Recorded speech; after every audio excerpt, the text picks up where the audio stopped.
Welcome to tonight's general meeting presented by Bushwalking New South Wales on the impact of luxury lodges on our national parks and wilderness areas. I'm Kirsten Mayer, Executive Officer of Bushwalking New South Wales, and our presenter tonight on the topic of luxury lodges means wilderness lost is James McCormack, Editor of Wild Magazine. Also joining us in the discussion will be Andrew Davey, President of Bushwalking Tasmania, Dan Brown from Fishers and Walkers Tasmania, and Jessica Barker from the Ben Boyd Light to Light Walk Community Action Group in New South Wales. But to lead the conversation with our guests, I'd now like to introduce Bushwalking New South Wales Vice President, Conservation and Tracks and Access Officer, David Bell. Welcome, everybody. I think it's an excellent turn-up, but it also reflects, I think, the gravity of the issue that we're going to hear about tonight. And I think we all have an interest in this, and it's something that's obviously pricked the interest and concern of many, many people. Okay, so I'm basically going to introduce James to kick the ball off. Okay. So first of all, thanks, Dave, thanks, Kirsten, thanks, Bushwalking New South Wales for having me here to talk tonight. So I guess I will start off by saying that maybe not everyone will agree with all of what I'm saying, or even potentially most of what I'm saying. So hopefully, you know, we won't get too heated. But there's a lot of what is being talked about is opinion. I mean, there's lots of facts involved as well, but there's a fair bit of opinion here. So I think it's fair to say that there'll probably be some differences of opinions. But one thing with this that is, I actually find it quite interesting, because the issue of accommodation for walkers within national parks, you know, huts, lodges, it seems a kind of unlikely locus point for an ideological battle, but there's actually quite a few confrontations that are happening here that are really quite central to in fact our whole world views. You know, whether you're looking at private, public, rich, poor, development or wilderness, dependence, independence, exploitation or conservation. You know, it is quite an interesting focal point that's happening here. But I just wanted to start, I guess, by stating some of my biases. And I guess the first bias I have is straight up, I don't agree with any private infrastructure in national parks. Like that for me, that's a hard and fast rule. But I do want people to be aware that and take note of this very closely, that I'm not saying no business. What I am saying is no private infrastructure. It's really important that people understand that I'm not anti-business. I'm not anti-luxury. You know, I can enjoy a good red wine in a hot tub and soft bed as well, but just not in national parks. I'm also neither pro nor anti huts. You know, I can see an argument can be made for huts in some locations, and that's fine. I'm not necessarily going to boost them, but I'm also not going to come out and say blanket ban, no huts in national parks. There's a big difference between also commercial activity and infrastructure construction. So it's funny, earlier Kirsten and I mentioned about guides. No problems with guiding and commercial activity like that. That's entirely different from infrastructure. But the other thing, I guess I've said huts already, and I keep falling back into calling a lot of these structures huts. They're not huts like we imagine a hut to be, some quaint little thing. Like occasionally they are, but quite often they are absolutely huge. Now I just want to bring up a picture here to just show the scale of some of these things. I will just share my screen briefly. And then I'm just going to, bring this up.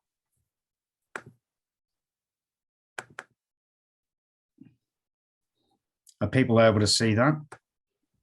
Not at the moment. I've still got your face. Okay. I am on share screen. Let me just come back in here. Let me have another go. Yep, that's looking good. Okay. It's coming through. Hasn't quite reached. Yes, we got it now. Okay. Fantastic. Yeah. I mean, it's not what we would typically think of as a hut when you look at the scale of that. I mean, these things are huge. I've got another shot to show you. Let's just go back. It's like it's. This this is an aerial shot. I've forgotten off the top of my head, which I do have my notes here, but the scale here from one end to the other is 100 meters. Again, we're not talking like some quaint little, kind of bushwalking hut or anything that most people would think of as a hut. And I'm not alone in calling them huts. The owners of these huts, the AWC, Australian Walking Company, or they operate in Tasmania as a Tasmanian Walking Company, they call them lodges in all their promotional brochures as well. So it's not merely me doing that, but I do slip into, unfortunately, calling them huts when really they're far more than that. Come back. Notes here. Yeah, and the other thing is with huts is they don't come with the price tags that you might usually associate with huts. We're talking hundreds, and in some cases, literally close to $1,000 a night to stay in these things. On the Three Capes track in Tasmania, the cheap public huts cost $495 for 3 nights. And the plusher ones owned by the Tasmanian Walking Company, like the ones we just saw, you're looking at $2,895 for 3 nights. That's you nearing $1,000 a night there. So it's the pursuit of some pretty hefty profits that is driving this process. So, James, you've mentioned the Three Capes example in Tasmania. Can you talk about where some of these developments are happening elsewhere? Yeah. So one of the interesting things that became apparent to me when I first was looking into it, because I knew what was happening in New South Wales to some extent. I knew of developments, especially in the light to light, and obviously I knew of Three Capes, and I'd heard a bit about what was happening down at Lake Malbina in Tasmania, and knew a bit of Kangaroo Island's backstory as well. But the more I looked into it, what became apparent was that while each state had its own little battles happening against these developments, that the boosters of them, and particularly companies like the Australian Walking Company, but they're not alone, are actually looking at this as a nationwide operation for them. So you began having things all around the country, but Tasmania is kind of where it started and is still probably most developed, and some of the most egregious examples of this happening. Well, the Three Capes, you can start there, but there's Lake Malbina and the development of Halls Island there. New developments have been proposed around Cradle Mountain. There's extra developments proposed for the Overland Track. There's a string of a half dozen lodges proposed for the South Coast Track, and the South Coast Track is defined very much by its wilderness and its challenge, and having a half dozen lodges along that will utterly change the nature of that track. There have been developments proposed at Frenchman's Cap, at the Walls of Jerusalem, the Tyndalls as well, and then Queensland as well. Like they've been fighting there on Hinchinbrook Island, a string of private lodges. Unfortunately, on the scenic rim, just not that far from Brisbane, there is a track that did get the go-ahead there and does have lodges.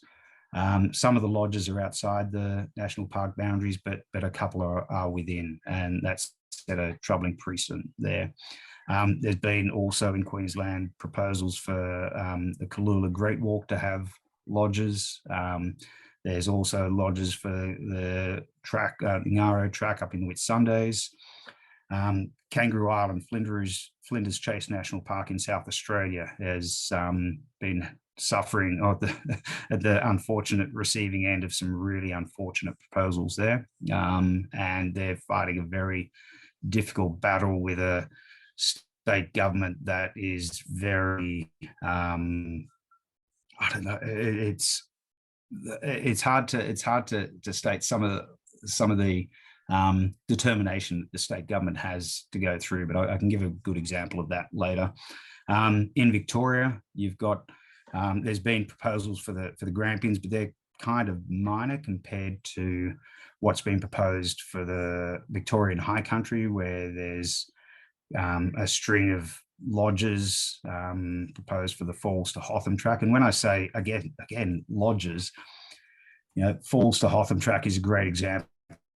You're looking at, they're essentially minor villages where you're having a huge central building surrounded by a dozen satellite cabins. And so you're looking at these minor villages being constructed up in, otherwise pristine country and utterly changing what will, what is at the moment, beautiful country. And then in New South Wales, since we are bushwalking New South Wales, we do have some issues here. The Light to Light track down in south coast of New South Wales and Ben Boyd National Park is probably the most pressing example. But I want to actually talk about one that's probably not being talked about that much, although people who read my stories on this will know that I talked about it, and that is the Green Gully track up in Oxley Wild Rivers National Park. And this was the one that actually kind of got me quite angry, and it shows that in some ways New South Wales is actually leading the way in terms of accommodation developments becoming exclusionary. Back mid last year, I went to go and I wanted to do a walk with my then 6-year-old son, and I'd heard about the Green Gully track and heard it was wonderful, and thought, well, that sounds nice. I'll go and do that. And then found out it was hut based, which again, no problems there. If the huts have been there for a long time, which I gather they were, but then the kicker was that it was $600 for me that I had to pay for me and my 6-year-old son to go and stay in these huts. And editor of Wild, I'm not paid hugely. $600 seemed a fair imposition to me for a few nights of being out on the trail. And so I thought, well, I'll just be able to camp near them. And that's when I found out that they'd shut down camping along that entire route. So you cannot camp along this 4-day walk if you go to do the Green Gully track. And the website clearly states the only way to do this walk is to pay for the accommodation in the huts. And it's actually gone up to $900 since then. So it's $600 now seems like a bargain compared to the $900 that you've got to pay now to go and do this. But I actually thought, well, there's got to be some kind of mistake. So I rang the local rangers, and they're saying, no, the only way you can do this walk is to pay you now $900 to go and do this walk. And I'm thinking, I could say that I'm angry because this is, I'm a taxpayer and this is taxpayers' money and taxpayers' land. And, we should be able to go in there if you're a taxpayer. But that's not really the point. It should be open to anyone, whether you're a taxpayer or not, whether you are a young, old, poor, rich, a student, unemployed, or simply just don't have the money. National parks, you should be at least able to go in there. And I'm not saying you should be able to stay in these huts that were already there. But what I am saying is that to shut off access to the track for people who want to just camp in there is another thing entirely. Now, if you do go into the plan of management for Oxley Wild Rivers there and go into page 42, you can see that there is a provision for you to be able to camp if you're more than 200 meters from a track. But when you've got the website saying you can't do this walk unless you pay your $900, and you've got rangers saying you can't do the walk unless you pay, there's not going to be that many people who are determined enough to wade 42 pages into the plan of management to find out that, yes, you can actually get in there. So that's a key thing for me, that there is this exclusionary process happening here. And it's one thing when it's just one national park or is something happening here and there. But the big thing is with these developments, we don't know where this is going to end. we don't know to what extent this is the thin edge of the wedge.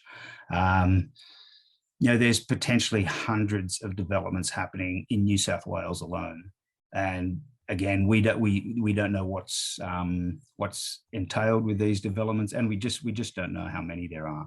But the keeping people in the dark is actually, if there was one element that seemed to be spread through nearly every development around the country, it is the keeping the public as stakeholders in the dark. It's really hard to find out what's happening with these developments. But New South Wales isn't alone with being the only state which that's doing this in terms of shutting down camping there. Light to Light, actually, I will go back and say that Light to Light is definitely going to shut down campsites that have been used by generations of bushwalkers and locals there, and some quite beautiful ones. Mawarri Point is this beautiful little beach that has been used by many people for a long period of time, and national parks are saying essentially that for ecological reasons, campers have to be moved to a different area, which is actually not that far from a car park nearby. But what's interesting is that the campers have to go, or bushwalkers, it's too ecologically sensitive for bushwalkers to have a couple of tent platforms constructed, but curiously not so sensitive that you can't have a lodge built for 36 people at that same site. So I don't know how that works, but anyway, someone may be able to explain that to me. Three Capes as well. So the thing about the Three Capes, if you presume most people are familiar with it, but it opened in 2015, and a walk through, quite stunning country. There's no doubt about that. But the government there, Tasmanian government, spent $25 million on building this track that allows private lodges on there, as well as some public lodges as well. I showed the scale of some of those lodges earlier, but what's interesting there is that, again, like it's happening, or maybe set the model for Light to Light, but there is certainly a battle over campgrounds there, that they tried to shut down campsites that have been long used by bushwalkers. And the big thing is that when you've got lodges that people are having to pay up to $1,000 a night to go and stay in, they're not going to want stinky, dirty bushwalkers camping right on their doorstep and getting the same views. And there were, as I said, there were campsites shut down. Luckily, in Tasmania, there was a strong kickback from that, and we're going to hear from Andrew Davies later tonight, who's going to talk about the battle that locals there engaged in, and were able to get some camping reinstated on the Tasman Peninsula. And the one other thing with this exclusionary aspect of it is that there's often talk with limiting numbers on the tracks, and sometimes, again, there may be good ecological reasons to do so, but it's also hard to exclude the scenario where this is being done so that lodges maintain an exclusionary feel. The Light to Light, for instance, in New South Wales, is looking at limiting numbers to 36 walkers a day, and it will review those numbers if it's having a negative impact. But it's hard to believe that if there is a negative impact, that they're going to cut the number of fee-paying numbers and not cut fee-paying walkers staying in the lodges, as opposed to independent tent-based walkers. You can be rest assured that it's going to skew in the favour of those paying to stay in the expensive lodges. But I'd like to, I guess, at this point, pass over to Andrew Davies, who can talk a bit about that history of what the locals in Tasmania had to do to fight to keep camping access for bushwalkers there on the Tasman Peninsula. Okay, I'm going to tell you, it's a little bit of detail, but I think the first plan out for the Three Capes did allow some walking, but it was meant to use the huts free of charge in the non-booking season of 6 months. That got changed to absolutely no overnight walking. And that didn't please quite a few of us. The Hobart Walking Club had done over 8,000 man-days of work building and maintaining infrastructure in the area, in fact, a bit more than that. Unfortunately, we'd logged most of the work we'd done in literally pencil and paper, and afterwards also worked for the community good. Other people around the state helped, and one of the tracks was even opened by a premier of the past, because there's more than one track in that area. There's quite a few other minor ones that aren't on many maps.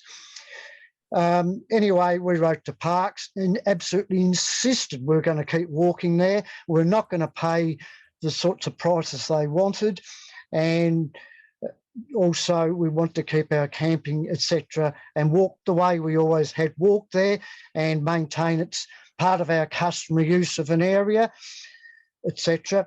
We also went and saw the local council. They were actually quite supportive because they found it was important for locals and felt that actually helped subsidise the original tracks and people anyway, and wanted people for the local shops, and of course also for tourists, because there are people on the peninsula that walk. And as it happened, David Atkins, a colleague of mine, unfortunately he's deceased, was also a local ratepayer, so we had very little trouble getting the council on board.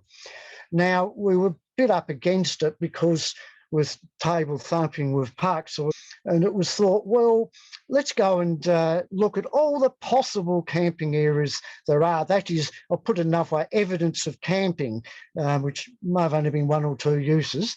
Logged them all. I remember there was just over 40 sites, and then said to Parks and the Minister, how about we cut back to such and such? We're actually only after about 4 or 5 sites. Initially, we ignored mostly by Parks because the project manager was dead against anything but the moneyed fraternity. Anyway, of course, as usual, there's a minister change now and then. So we raced into the minister, and I brought in my list of all the works we'd logged and told him how much work we'd done. We'd done about 8,500 man days of work by then, and plonked the stuff on the table. Whoops. And he said to me, oh, no one told me that. What do you want? So we told him, and he agreed to it, and I got it in email, and the next day rang us up and plonked us on the Three Capes reference group as well. That turned out to be particularly useful to us. I've kept records of all visits, whether they're phone conversations, letter, faxes, emails, etc., because by Jove, you need to keep that if you get anyone that's weakening at the knees. That's been invaluable, because sometimes in ministerial conversation, you have a conversation, no one gives you any minutes. Anyway, we selected our sites, told Parks, they did absolutely nothing. So we're on this reference group. So then we talked to each member of the group, that was the Three Capes reference group, separately, got them on board other than Parks. Then at a meeting, we sprang it on Parks and said, we want to vote that this group supports our camping sites and they'll be established soon. Well, Parks were very annoyed, and it used excuses, there were environmental issues, all sorts, but that actually done nothing. With this, they just slapped the book on the table and said, you got your sites, and that was that. However, they still avoided working on our campsites for quite a while, and then there was a new project office. He went and saw him, he walked, and that was when we were hiding from the helicopters, because we went back to check a few things to pick the best campsites. And he actually walked some of our tracks and liked them and agreed we could keep our older tracks as well. And eventually upgraded the Ritakuna Creek, but only for 12. Now that area often had 40 or more people visiting, camping in different areas, so 12's nowhere near enough. Months later, we had a new minister, so I raced and saw him, got a bit in writing there that supported us. But Parks had done nothing yet on the main campsite, which was Spare Knoll, and we got the minister's degree we'd have at least 25 tent spots. And it was still not built for 2 years, a new head of Parks, and he actually rang me up and wanted to come along, me to come along and taught me out them. So I actually knew about this, but then said, oh, I want proof from the minister you've got support for it. Well, I had that. and had to give in and reluctantly proceeded to build half of what we want, which is where we're at now. So I found even with ministerial approval, you've got to be on top of everything nearly every step of the way. And that's that story. And I can talk more, but I think that's enough. Yeah, we'll come back. I guess we can come back later. But I think, I mean, for me, I think one of the key takeaways, if not the key takeaway from that, is that unless you fight for it, there's every chance that bushwalkers will be, independent bushwalkers will be completely alienated or shunted into very much less than desirable campsites and situations. So we just have to be prepared to fight much like they did there, and hopefully, we'll achieve good outcomes where we still do get camp if these go ahead, if we can't stop the developments in their entirety. As you get a sense, Andrew Davies is regularly in contact with ministerial members of the Tasmanian government and ministry to get change happening, which is fantastic. Thank you, Andrew. David here. James, so is it primarily the alienation of public land that makes these developments so concerning? Yeah, well, obviously, the loss of public land is definitely a key issue, but it's far from the only one.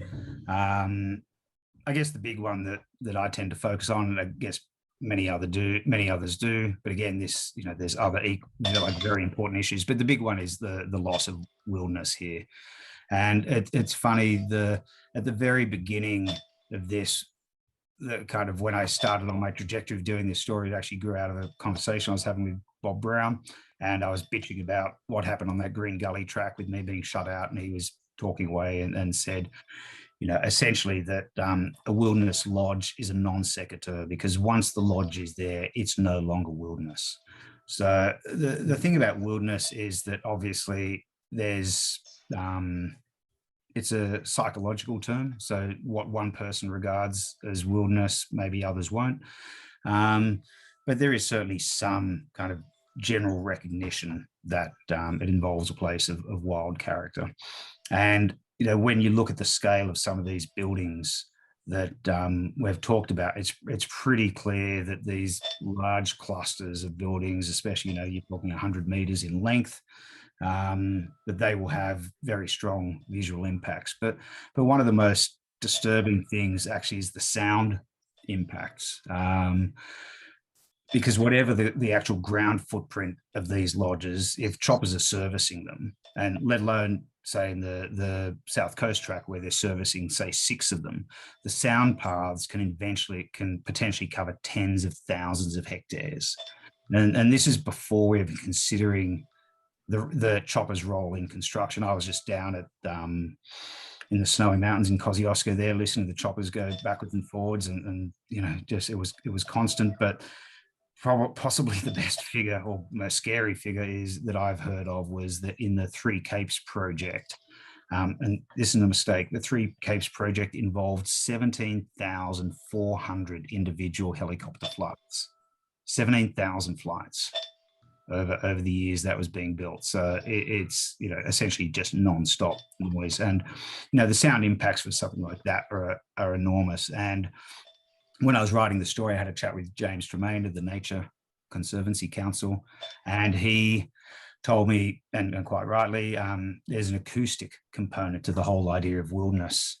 And it's true, like we often think of wilderness as being able to look out on these, seeing these vast tracts of glorious undisturbed forest, and we think of it often in terms of pristine ecosystems. And while that's obviously true, but the places where you can go for, say, a week or more and never hear anything mechanical, whether it be, that all you hear is either the voices in your own head or the sound of a dingo, but never hear a jet, never hear a car or a railway or, God forbid, a chopper.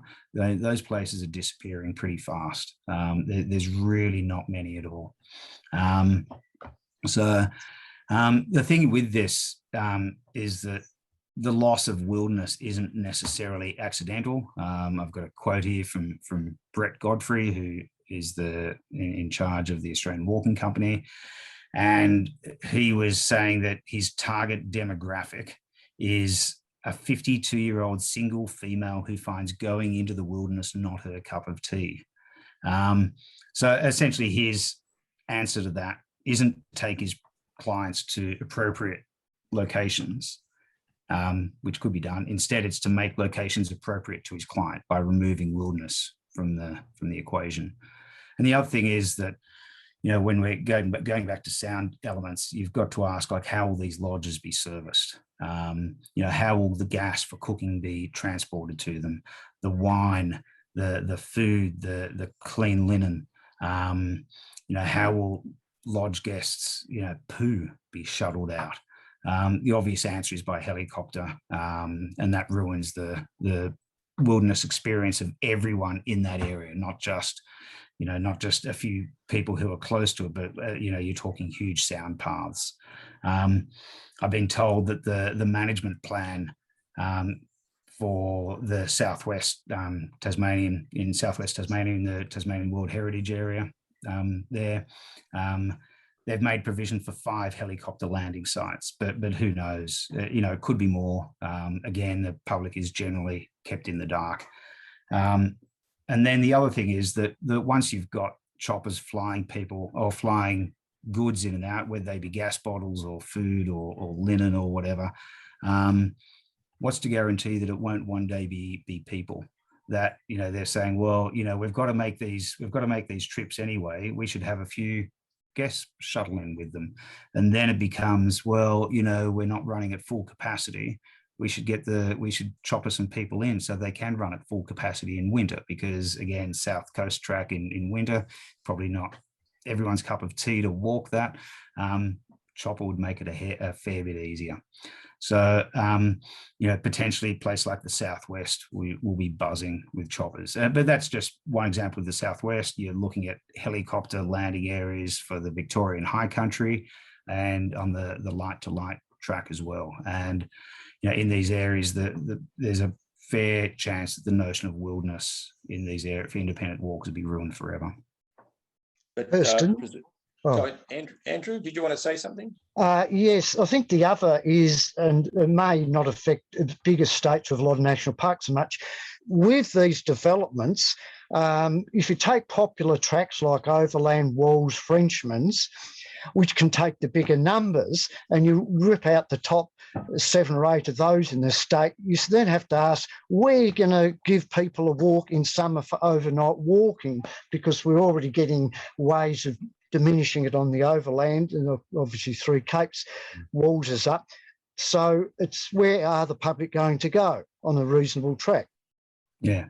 Actually, John Chapman, when I chatted with John Chapman a little while back, for people who have been involved or walking for a few decades, might remember John Chapman has done a lot of guidebooks, especially down in Tassie, but not just Tassie, but around also, all over Australia. And he was saying to me that a lot of the time, the people who want challenge, that if you change these tracks, that they'll just go off into other areas, and then part of the problem with having too many people go into an area just shifts to another place. So there is that. So, James, presumably there's more to it than simply the loss of wilderness.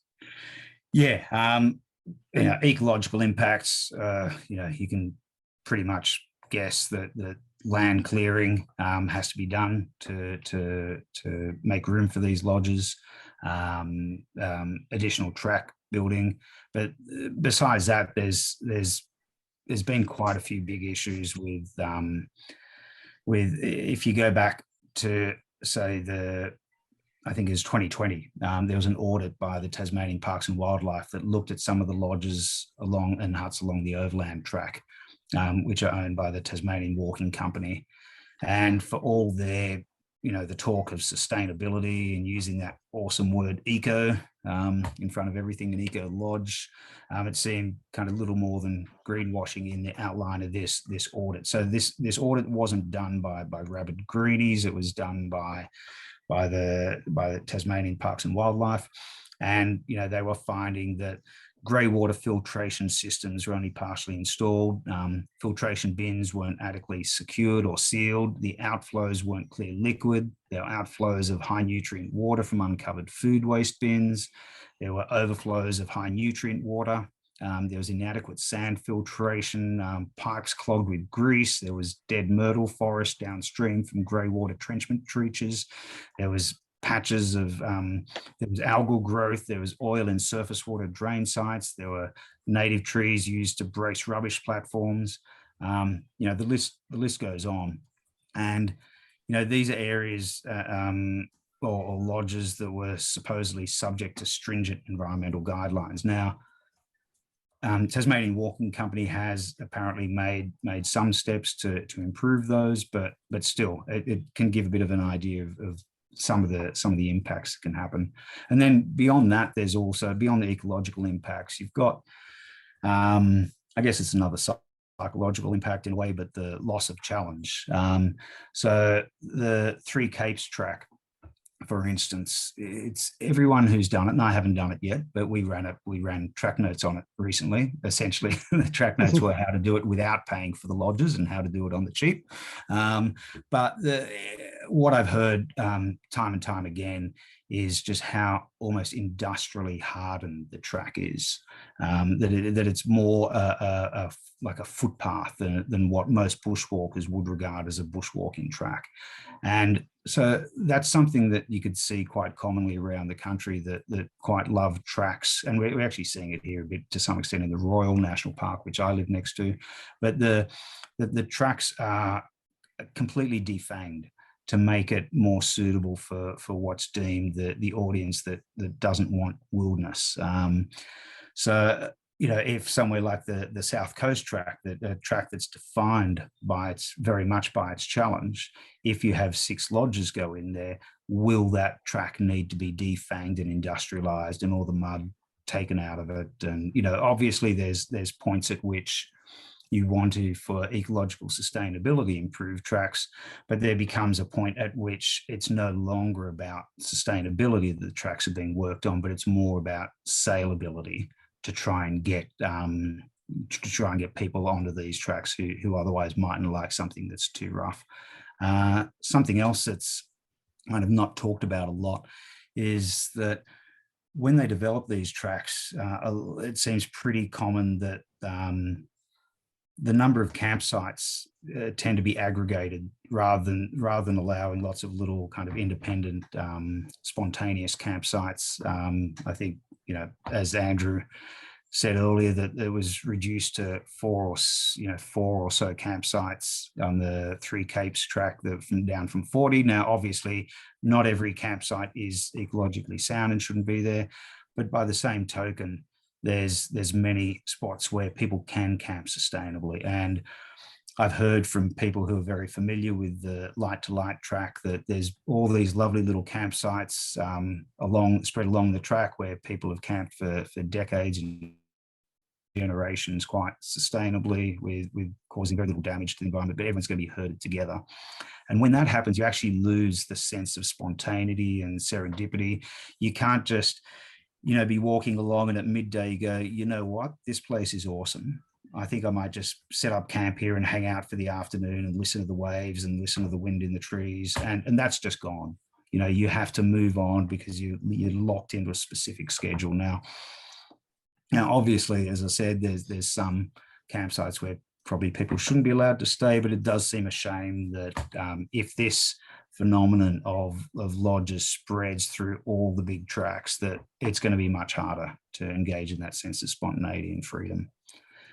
The other thing, as I said, like if this goes on, one thing, and I think we have touched upon it earlier, but you know, these developments at the thin edge of the wedge, a lot of the time we don't know where they're going to go, but glamping pods soon morph into lodges, and those lodges then, or public huts, are soon privatized, and the tracks need to be upgraded. But it's really worthwhile remembering that, you know, you see this in one development, go, it's just that little one area there, and this is just going to be a glamping pod. It'll be fine, but it doesn't necessarily work that way. And I think the glamping pod experience is a really key one that was seen in Flinders Chase, Kangaroo Island there, where it was initially glamping pods that were proposed, and that unfortunately morphed into something else. But I would just like to read a quote here I've got from the ABC's website on that potential growth of infrastructure development. So I'm going to quote here. So if approved, the Light to Light Great Walk will become the first commercial hut-to-hut walk in New South Wales, but it is only one of more than 100 projects the government has identified with the aim of generating an income from national parks. So 100 projects. 9 money-making projects have been given priority funding from the 80 million allocated. So 80 million allocated in the 2018 budget. A strategic project team within the National Parks and Wildlife Service tasked with identifying projects capable of generating benefits for the state economy has earmarked those 100 projects. The National Parks and Wildlife Service has declined a Freedom of Information request for the details of the other 90 or so projects under construction, so under consideration rather.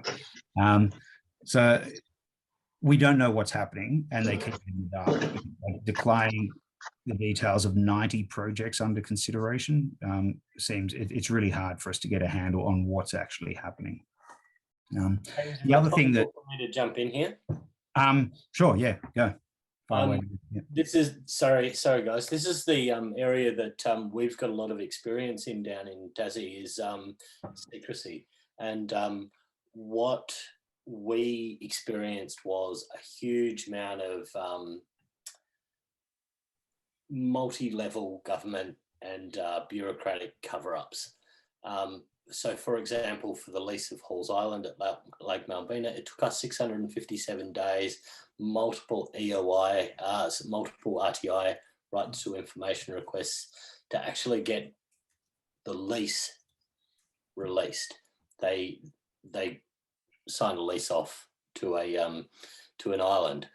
Now, this is what they're getting to. So in Tasmania, first they allowed public huts, then they coupled them with private huts, and that's the model that they've used for quite some time. And now they're going to the next level because Three Capes failed with locking people out, i.e. making the Three Capes walk an exclusive walk only for paying customers. They are now going down the exclusive possession lease arrangement. So they have created an exclusive possession lease over Halls Island, which means I could go to jail for going to a place inside a national park. This is the next level, and this is what they are now trying. So what I really want this discussion to go to is what we do about it. And so what we do about it with Fishers and Walkers down in Tasmania is we get really, really active on the detail. We figure out what they're doing and why they're doing it. So it's intense research. And this is what everyone needs to do around the country in your own communities. And Andrew spoke about this a little bit, but it's RTIs, it's right to information requests, it's understanding that, it's getting to know your tools, how to work the media, how to understand the media, and knowing your shit. It's really, really important for all of us to do this so that we can fight our individual battles.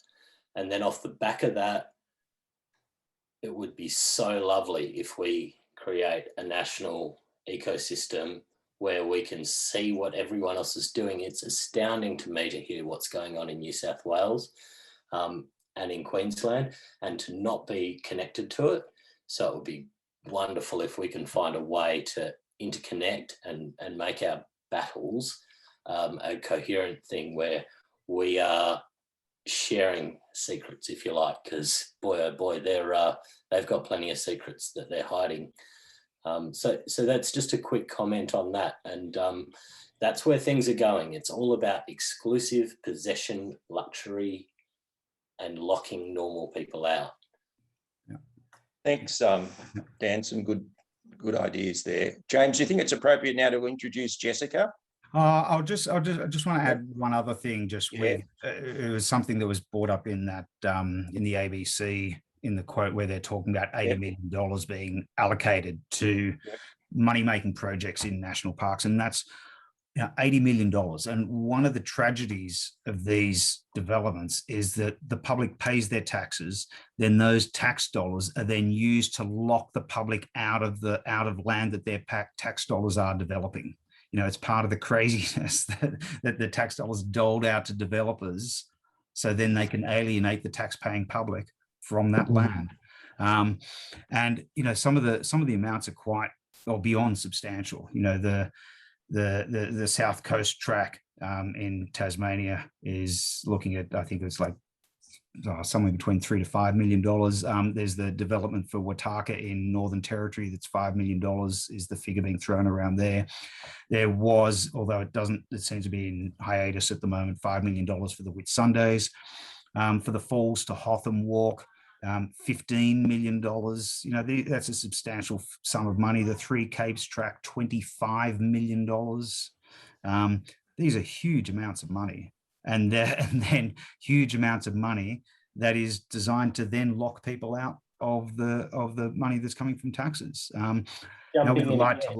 Just jumping in again, James. South Coast track has been costed at $47 million of public money to get the track up to speed. That's just making the track right. So that's public money just to lock the public out.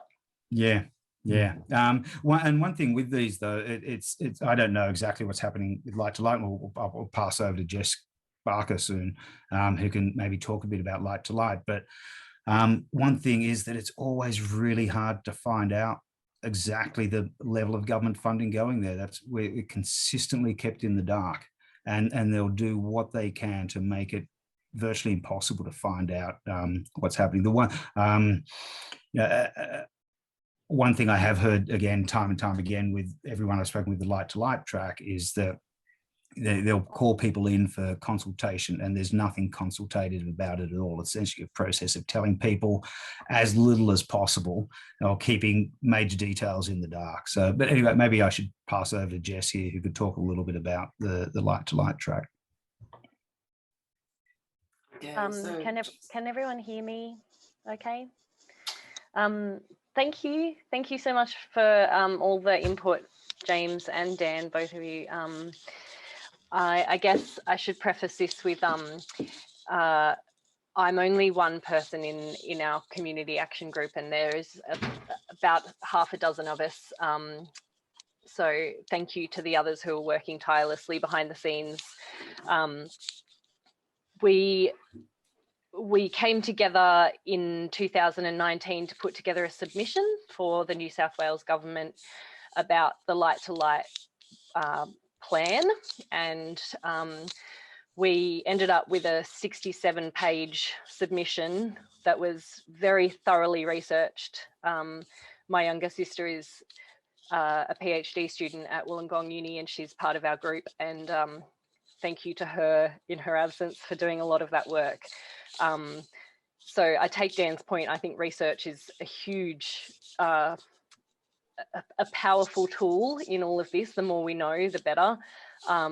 But going back to what James has said, unfortunately, we are really being kept in the dark. Our 67-page submission was met sometime last year with a generic email response. Wow, sorry, 67 pages, pretty detailed. 67 pages. It covered a lot of, it covered all of our concerns, but I guess our primary concerns were some of the things you've talked about, the exclusivity aspect, shutting out walkers from, in the Light to Light, they're actually planning on shutting regular walkers out of two of the probably the most Instagrammable places in the whole walk, Mawari Point and Hegarty's Bay. So they're the places that they're planning to put the camps, or the huts, sorry, and Hegarty's Bay, they're planning to put a helipad in particular. So the exclusivity aspect. But it's too sensitive for campers to stay there though. Oh, of course, yes. So yeah, that's a huge point that we pushed in our submission. Also, the lack of any environmental impact statement that we've seen, any Aboriginal cultural heritage impact statement that we've seen.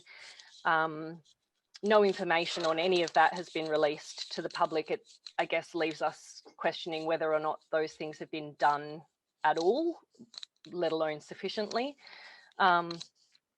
There's also some big question marks around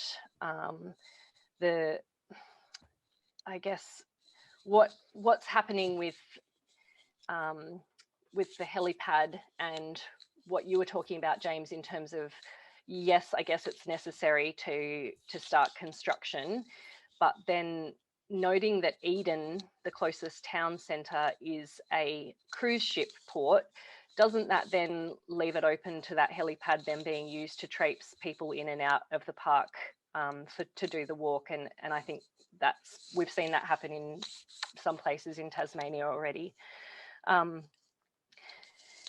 Yeah, so no costs have been released about how much the plan will generate and how much of that will go back into the park itself.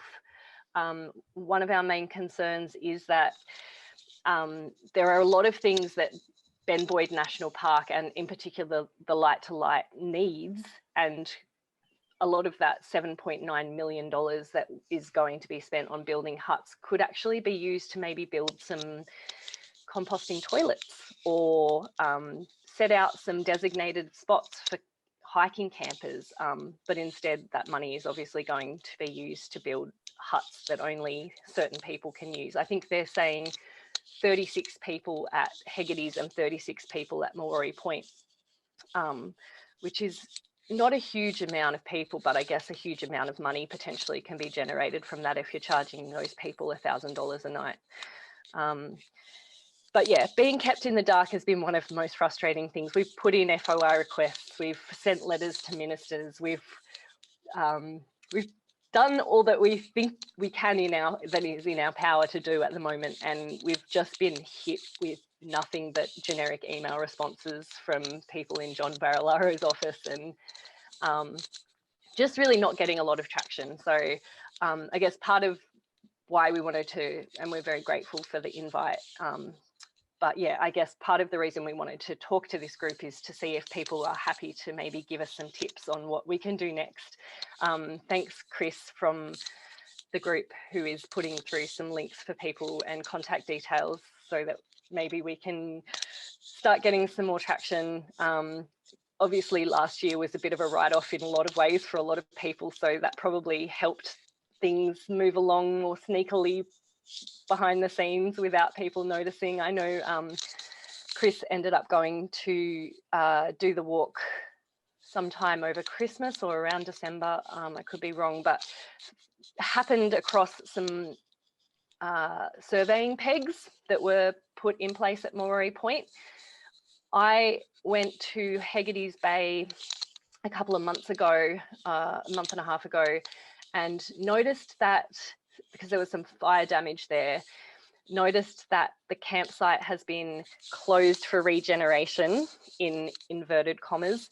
But it kind of looks like they're hoping maybe no one will say anything and that whole campsite will just be taken over by Black Wattle until they want to clear it and build some huts there.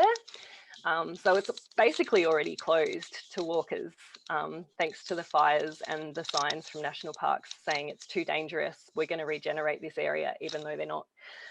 So it's all kind of happening already, and they know that there's some very informed, very well-researched, very passionate people who are willing to fight it. And I guess our concern is that it'll all just roll ahead without us being able to get any traction. So very grateful for any hot tips people have, and really, really love the idea, James, of this becoming more of a national movement as well. I think Chris and I were speaking about that last night, and obviously there's a lot of concern around the entire country, not just New South Wales, about this particular topic.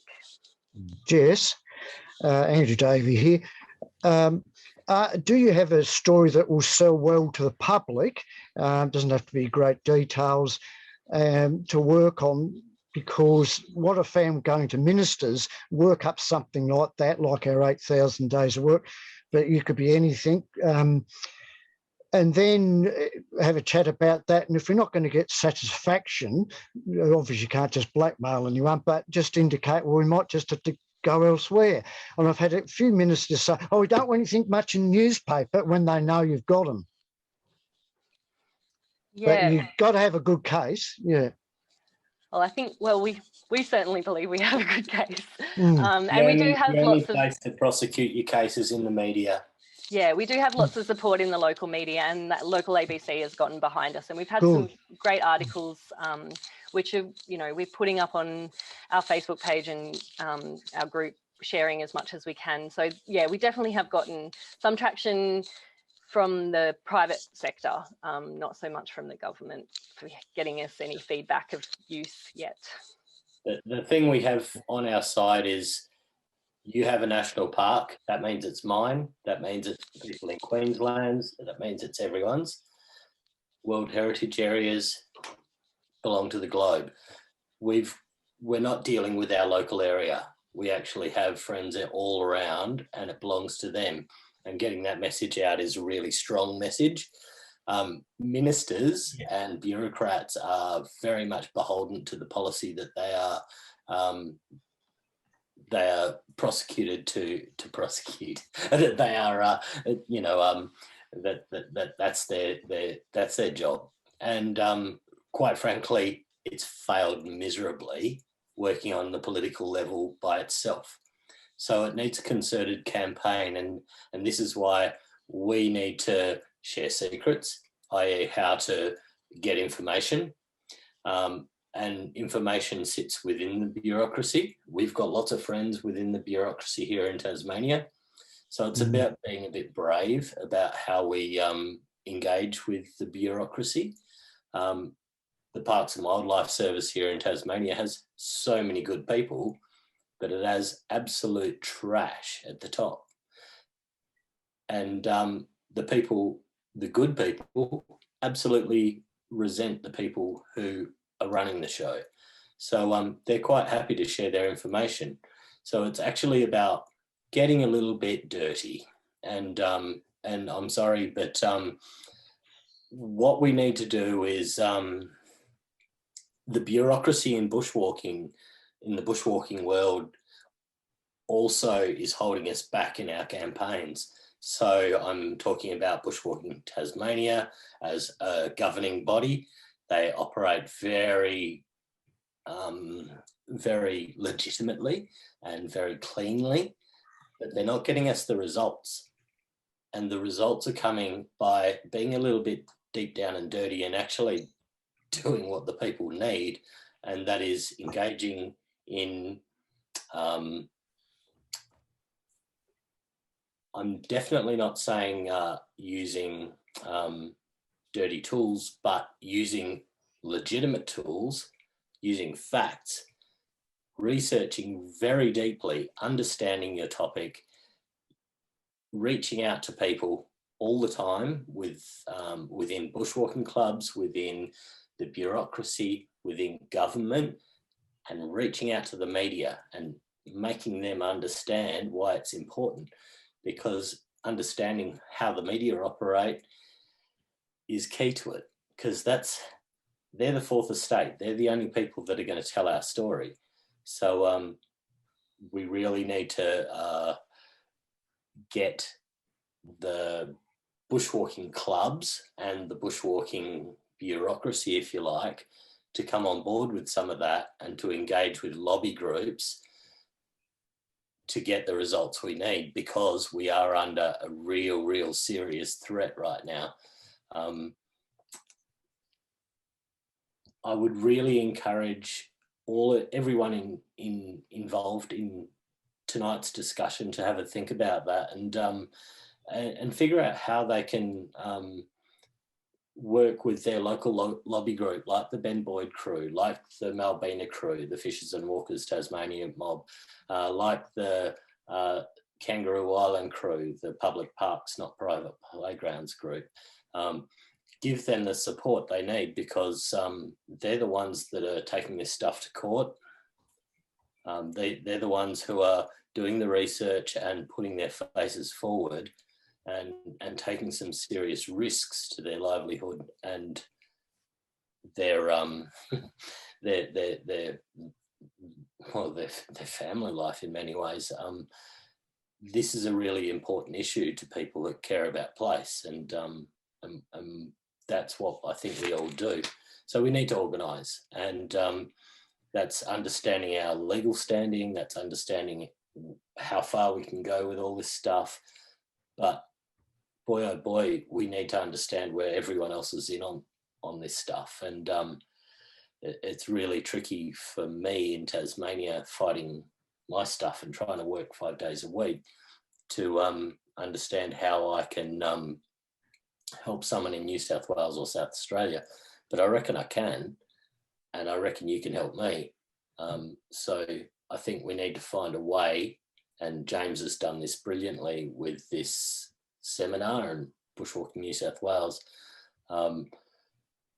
Let's just call this the first step to just getting things together, because, you know, we're fighting a very organised bunch of people that are heavily resourced. Yeah, and I think that's one thing with the media, because I'm going to briefly, if people can forgive me, singing Wild's praises here, because every article I've ever read about the Three Capes track, except for what we've done, has been just singing its praises. Now, I'm not saying there's not good elements of it, and it would be nice staying in these places, but every single other media organization just says how beautiful the beds are, the views, the wine, how you don't actually have to go and walk all the way to Cape Pillar. You can just stay and get a great massage instead. And everything is the media is basically singing out of the hymn book of these organizer, out of whether it be Australian Walking Company or other organizations. Before I became editor here, I was a freelancer and would be taken off on what are called famils. If people don't know the term, essentially it's just junkets for journos. And even if there's no strict quid pro quo given on people, by taking them to them, and often, you know, you will get, like, I will go on these things and over the space of 4 nights have the equivalent of $6,000 to $8,000 spent on me. There is immense psychological pressure for you to toe the line. And unfortunately, pretty much most media outlets do toe that line. So I'm going to, as I said, like, we didn't, but we are very much in the minority here. But I would just, because we're going to run out of time, I think one thing I really want to address is that, you know, just in terms of countering some of those arguments that organizations will put out. And the key one is jobs. Like, they keep on saying that the jobs is the reason we're doing this, but it's a furphy. There's ways of creating more jobs than this. We talked earlier, I don't know if people maybe weren't here for the first bit because it was before the official start, but we talked about guides. You know, there's nothing wrong with finding more employment for guides in there. And it could be, you can go further than that. You can have porters and camp crews and cooks, and they're setting up these, well, non-permanent structures called tents that actually don't have large ecological footprints, and you can make them very comfortable and plush, and they don't require choppers to get in there. But the setting up of that actually would require more employment, or would offer more employment than once these huts are actually built. Lake Malbina, the Halls Island, I think it's more than this now, but certainly at stages they were saying there'd only be 3 full-time jobs created. Now, you know, you're really not looking yet. There you go. So a lot of the time, the lodges themselves don't provide that much employment. But if you were having to have crews of porters and camp cooks and everyone else going in there, that would provide more employment. And people might say, well, how will you afford it? Well, if you're paying $2,895 for your 3 nights in a lodge, then there will be the funds available for people to pay for porters. Another common argument that's thrown out there that ties in very much to this is that if you're against the lodges, you are athletically elitist. And by that, they're saying that, well, you know, if people have to carry a heavy pack, they can't go in there. And so you're saying that only people who are capable of carrying heavy packs can go in there. Well, my counter to that would be, well, if you can afford the $2,895 for your 3 nights of accommodation, you could probably afford instead for someone to carry your pack for you so that you carry little more than a day pack with a couple of Mars bars in there and a litre of water. It's possible to get around both of those arguments when you're looking at the sums involved. The other thing is that they're throwing out there is that this is going to provide funds for national parks. Well, that's again rubbish. You look at Lake Malbina, where currently you're getting 10 hectares of exclusionary access to Halls Island there for $20 a week. It's actually come out recently that the ABC got access to information. And they found that, and I'll quote this, so they found that 27 arrangements seen by the ABC ranged from 1 cent per quarter for use of the Three Capes track, in addition to more than $12,000 in other fees to $20,000 per quarter for use of cabins, campground, kiosk at Cradle Mountain. Now, we're talking 1 cent per quarter for a $25 million investment. You know, this is not a money spinner. This is not creating money for the general public. This is a way of losing money. It's a way of costing us money. So there's no economic benefit here. And the other thing is, in terms of national parks paying their way, it wasn't that long ago that Matt Keane came out and said that national parks contribute $19.5 billion annually to New South Wales economy. If national parks are contributing nearly $20 billion a year, they're paying their way already. They shouldn't need to pay more. And they're just the arguments that are made public. You know, that it's, you know, the lodge is there to provide jobs, to give money to national parks, because, you know, you want to make it available for other people who can't carry their packs. And I think, you know, as I said, there's arguments against them, but then there's also the arguments, or not the arguments, but the reason that these lodge proposals are going ahead that aren't being talked about, and that they very much try to keep quiet, and that's to do with monopoly rights. You're not, certainly no one at this stage yet has proposed, say, 6 huts on the South Coast track, and in each hut location, you've got 4 different huts competing with each other, 4 different hut companies competing with each other. You've got essentially, when you set up a lodge in a national park, you have no competition. The only competition potentially is campers, independent bushwalkers, campers staying there, and they are getting rid of their competition by moving those campers to other locations in less favorable sites. Again, because we're running out of time, I'll move a bit quickly. Another reason that these developments are happening is that if you build a lodge in a national park, your marketing is done for you already. You don't need to market this and say, hey, you know, you're not starting from scratch with your marketing. People are aware of how beautiful a national park is.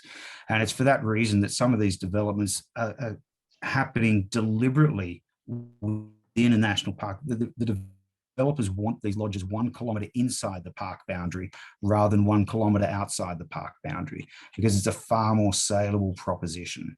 And I guess that's one thing that's really got to be talked about here that I haven't talked about much, but this all comes down to for profit. For people who maybe missed the beginning where I was saying I am not necessarily anti-hut, there's a massive difference between huts that are done for profit and huts that are done for public utility. Just huge differences where you're not citing the huts done for public utility don't need to be sited in questionable locations so you can get maximum return on investment. They don't need to be essentially they don't need to be put in a spot where you can get a great sunset or so on. They can be sited in spots that will do best by the environment and best ecologically, and still providing utility to people. And one other thing that's funnily enough never talked about when the developers are pushing their proposals is luxury itself. They never go around and say to people, say the Ben Boyd Action Group or the people on Kangaroo Island or Malbina, oh no, the reason we're doing this is to provide luxury. But completely not one word said about it. But as soon as their marketing pamphlets come out, luxury is at the very very forefront of this. The very first thing you'll hear about is how luxurious these lodges are. The showers are being provided, you know, the showers there. I mean, showers are actually one of the biggest problems we're looking at here because they're full of soaps and cosmetics and God knows what else, and they cause a huge amount of the grey water. And how is that shower made hot? You know, often it's going to be gas heated. If it's gas heated, then you need the bottles to get in and out, and that's going to require shuttling by choppers there. Now I happen to like showers, you know, but maybe not in the middle of the wilderness. We have to accept that there's places that are suitable for them and others that aren't. So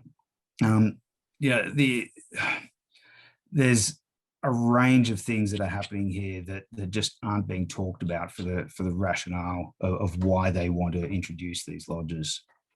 And the one thing that is clear as well is that there's not much community support in many of the instances. You know, you're looking at there was a survey done by the Victorian National Parks Association that found just 4% of respondents believed that commercial tourist infrastructure was the best use of state forests. Now, this was for state forests, but it'd probably be even a lower percentage if it was national parks.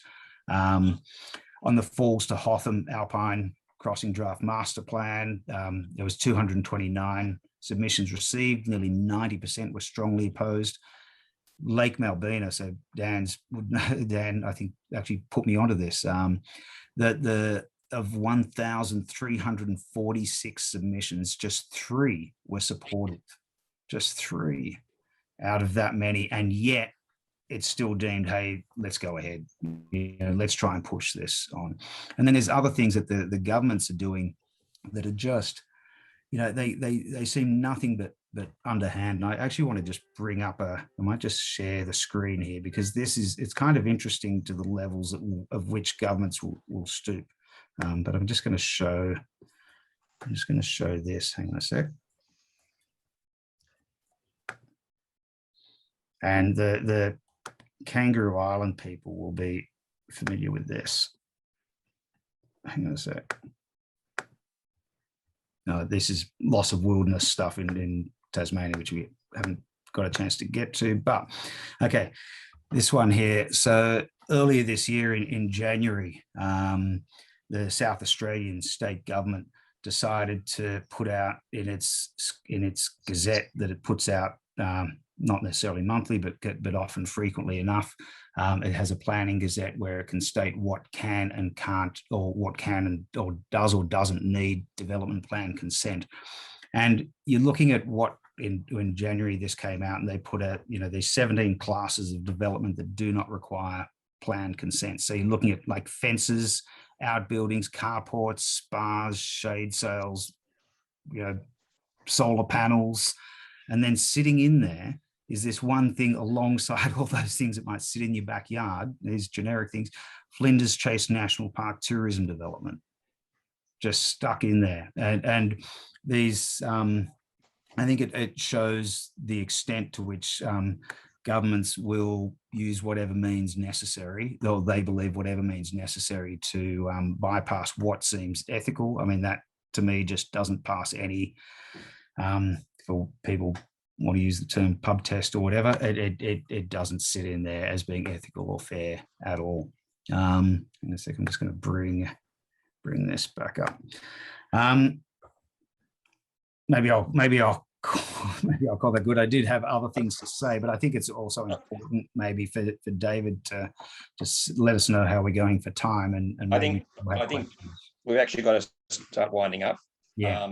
So unless you had something very, very pertinent to say in about 30 seconds. No. I think I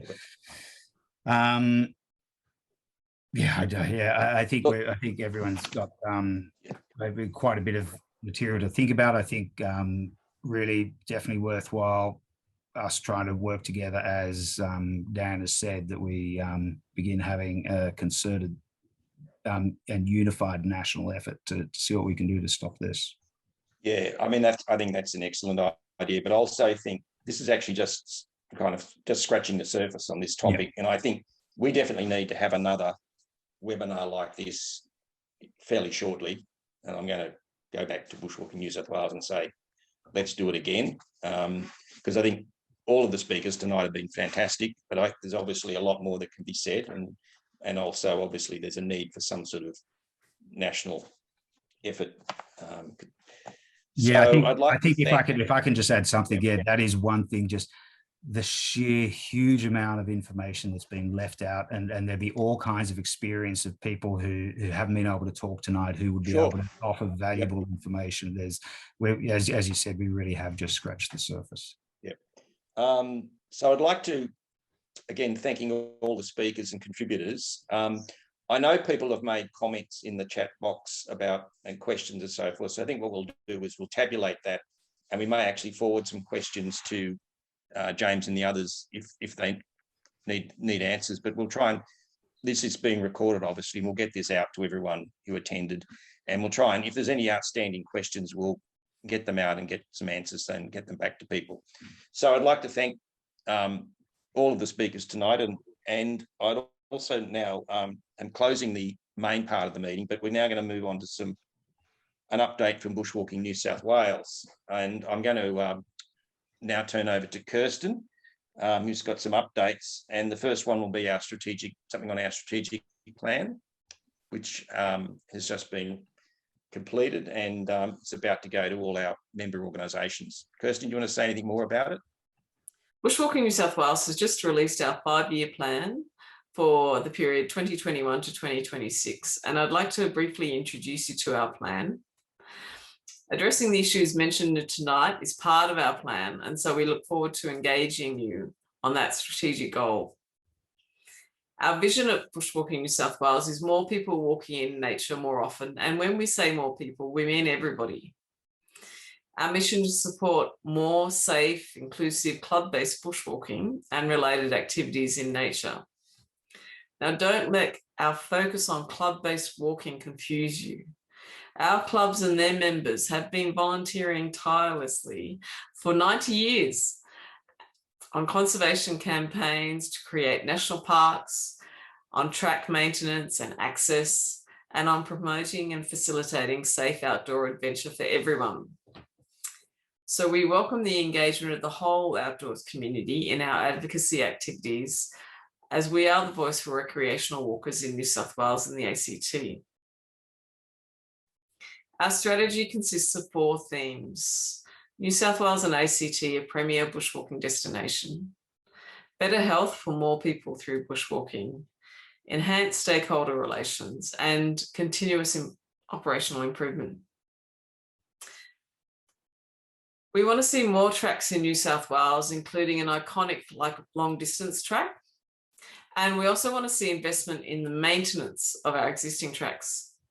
While opening new tracks makes great headlines, maintaining tracks retains a healthy community. Importantly, we wish to see pristine nature remain the focus of bushwalking and camping activities and infrastructure in New South Wales National Parks, which is why we have initiated tonight's discussion. Our second strategic theme revolves around health. We want to increase the number of people regularly experiencing outdoor adventure in New South Wales and ensure that those activities remain accessible to everyone. We've always had a strong focus on safety, risk and insurance support for bushwalkers, and we will continue to work in these areas. You can just Google the Bushwalking Manual to get a free start on your safe and fun outdoor adventure. We want to improve our stakeholder relations to enable us to achieve our goals, and again, tonight is an example of our work in that area. Finally, we want to support our success with a vibrant, constructive and talented team working together to get fundamentals right so that we can operate effectively and achieve our goals to help us all enjoy a great time in pristine nature. So if you'd like to learn more about us, feel free to visit us at bushwalkingnsw.org.au. And I look forward to delivering on this plan with the assistance of our volunteers and clubs. I am the only employee for Bushwalking New South Wales. Everything else we achieve is through volunteer effort. So if you like what we're doing tonight, this is a part of the goals that you can see on the current slide. We would love you to help us achieve these goals, because we can do most with community involvement, and your contributions. They're greatly appreciated, and we can see the committed people we've heard from tonight achieving great things. So you could do the same. So welcome aboard. We would welcome you aboard. Did you want to talk about this, David? Just quickly, annual affiliation fees for those delegates who are here tonight. We'll be advising soon of the affiliation fee, which is essentially, correct me if I'm wrong, but it's essentially the same as last year. Yes, correct. Correct. Yes. Good. I just also report we made a $5,000 donation to the Reclaim COSI campaign to assist them with advocacy, particularly around the imminent draft horse management plan, which the state government has been promising for a very long time, but we believe it's not too far off. And we made that donation also knowing that that donations made to Reclaim COSI were being matched by an anonymous benefactor. So in fact, our $5,000 has been turned into a $10,000 donation. So it was good timing for us to do that. And finally, we've also been in contact with our member organisations about the Bushwalking Manual, which we encouraging all our clubs to go have a look at. And we consider these, the manual as basically best practice guidelines. So we're urging all our clubs to read through it and see how they can improve their activities using the manual as an important resource. So it's a document which has been coming out under the auspices of Bushwalking Australia. And we're basically urging all our clubs to have a good look at it. Once again, I'd like to thank all the speakers, and I'd like to thank everyone who participated in this webinar. I'm hoping this will be the first of a number on this particular topic. So thanks again. And thank you to Kirsten for organising all of this. Thank you. Thanks. Good night. Yeah. Welcome. Thank you so much for James, who has put in a tremendous amount of effort to write the articles and help us with the presentation tonight. It's such an important topic. We're so glad to have you all here and look forward to remaining in contact with you on the topic, on this issue. What's the best way for us to keep in contact on this issue? Chris, okay. So what we will do at Bushwalking New South Wales is I'll upload you all, everybody who's signed up to the meeting, to our newsletter list, and we will remain in contact with you. So check out your email inbox, and so that we can inform you of the next meeting we have and what we are going to be doing around this topic.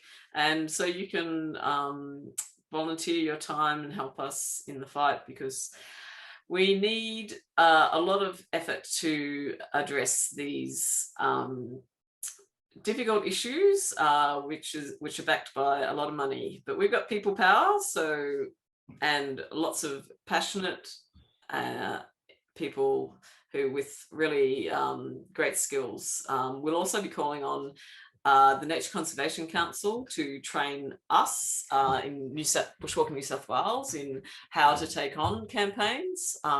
So if anybody's interested in learning how to act in a campaign such as this from the Nature Conservation Council, get in touch with Bushwalking New South Wales, myself. You can reach us at our on our website.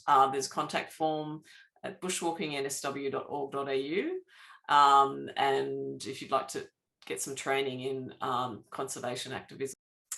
I look forward to seeing you at our upcoming meetings, and thank you so much for attending. Hope you have a good night.